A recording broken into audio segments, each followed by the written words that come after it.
بسم اللہ الرحمن الرحیم الحمدللہ وکفا وسلام علی عبادہ الذین اصطفیٰ اما بعد فاعوذ باللہ من الشیطان الرجیم بسم اللہ الرحمن الرحیم۔ جنگ احد کے بعد سفیان بن خالد چند آدمیوں کے ہمراہ مکہ مکرمہ گیا۔ وہ کسی گلی سے گزر رہا تھا کہ رونے کی آواز آئی۔ ایک عورت کا شوہر اور 4 بیٹے جنگ احد میں مسلمانوں کے ہاتھوں مارے گئے تھے۔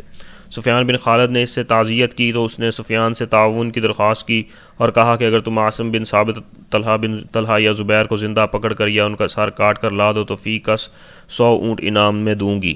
چنانچہ سفیان اسلام کے لبادہ میں کئی آدمی ساتھ لے کر مدینہ منورہ آیا اور اپنے آپ کو مسلمان ظاہر کر کے آپ صلی اللہ علیہ وسلم کی خدمت میں درخواست کی کہ چند آدمی ہمارے قبیلوں کی تعلیم کے لیے ہمارے ساتھ روانہ فرمائیں۔ آپ صلی اللہ علیہ وسلم نے 6 یا 7 آدمی روانہ فرمائے۔ حضرت عاصم رضی اللہ تعالیٰ عنہ، حضرت خبیب رضی اللہ تعالیٰ عنہ بھی ان کے ساتھ شامل تھے۔ سفیان پہلے چلا گیا تھا۔ اس نے رجی کے مقام پر 200 مشرکین کے ہمراہ مسلمانوں کے اس وفد کا گھیراؤ کر لیا۔ صحابہ اکرام رضی اللہ تعالیٰ عنہ مجمعین نے یہ خلاف توقع صورتحال دیکھی تو مقابلے کے لیے تیار ہو گئے۔ حضرت خبیب رضی اللہ تعالیٰ عنہ، حضرت زید بن دسنہ رضی اللہ تعالیٰ عنہ گرفتار ہو گئے اور باقی شہادت کے مقام پر فائز ہو گئے۔ حضرت خبیب رضی اللہ تعالیٰ عنہ انصار کی شاخ اوس سے تعلق رکھتے تھے۔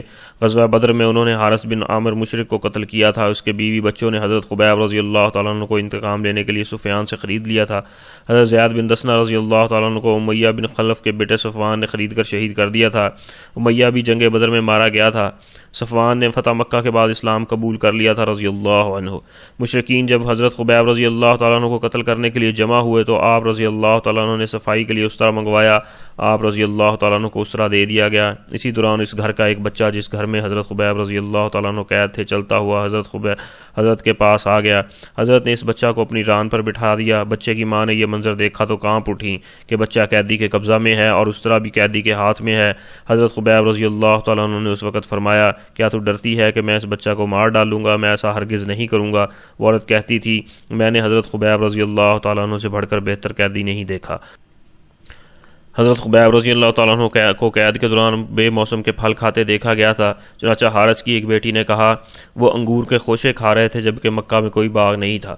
حضرت خود لوہے کی بیڑیوں میں تھے، یہ یقیناً جنتی پھل ہوں گے۔ تختہ دار پر چڑھنے سے پہلے انہوں نے 2 رکعت نفل نماز ادا کی اور نماز میں اختصار سے کام لیا تاکہ کافر یہ شبہ نہ کریں کہ قتل ہونے سے گھبرا رہے ہیں۔ وہ پہلے آدمی ہیں جنہوں نے قتل سے پہلے 2 رکعت پڑھی۔ حضرت خبیب رضی اللہ تعالیٰ عنہ نے آخری وقت میں کہا، اے اللہ، کوئی ہے تو نہیں جو میرا سلام میرے آقا صلی اللہ علیہ وسلم تک پہنچا دے، تاہم میری طرف سے آپ صلی اللہ علیہ وسلم کی ذات پر آخری سلام۔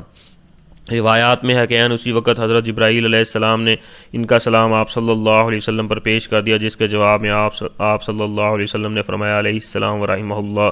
کافروں نے کہا، خبیب اب بھی وقت ہے، اگر تم اسلام چھوڑ دو تو ہم تمہیں چھوڑ دیں گے۔ فرمایا، تم روئے زمین میرے حوالے کر دو، میں تب بھی اسلام کو نہیں چھوڑ سکتا۔ پھر کافروں نے کہا، کیا تم یہ پسند کرتے ہو کہ تمہاری جگہ یہاں محمد صلی اللہ علیہ وسلم ہو؟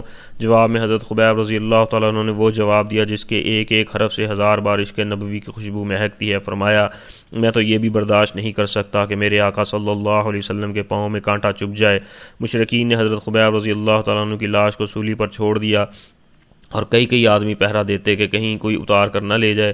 حضرت صلی اللہ علیہ وسلم کے نے صحابہ اکرام رضی اللہ تعالیٰ عنہ مجمعین سے پوچھا، کوئی ہے جو جا کر خبیب رضی اللہ تعالیٰ عنہ کی نعش اتار کر لائے؟ حضرت زبیر رضی اللہ تعالیٰ عنہ، حضرت مقداد رضی اللہ تعالیٰ عنہ نے اپنی خدمات پیش کر دیں۔ یہ حضرات رات کے وقت مکہ پہنچے تو پہرے دار سوئے ہوئے تھے۔ انہوں نے بڑی پھرتی سے نعش کو اتارا اور واپس چل دیے۔ صبح کو وہ لوگ جاگے، پیچھا کیا اور ان حضرات کے قریب آ گئے۔ انہوں نے لاش کو زمین پر رکھ دیا اور اللہ کے حکم سے زمین نے حضرت خبیب رضی اللہ تعالیٰ عنہ کو نگل کر اپنی آغوش میں سمو لیا۔ اسی وجہ سے حضرت خبیب رضی اللہ تعالیٰ عنہ کو بلیع العرض، زمین کے نگلے ہوئے، کہا جاتا ہے۔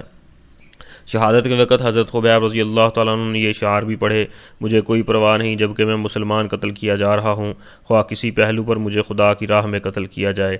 اللہ رب العزت مجھے، آپ کو اور پوری امت مسلمہ کو آپ صلی اللہ علیہ وسلم کے طریقوں کے مطابق اللہ رب العزت کے حکموں کو پورا کرنے کی توفیق نصیب فرمائے، آمین۔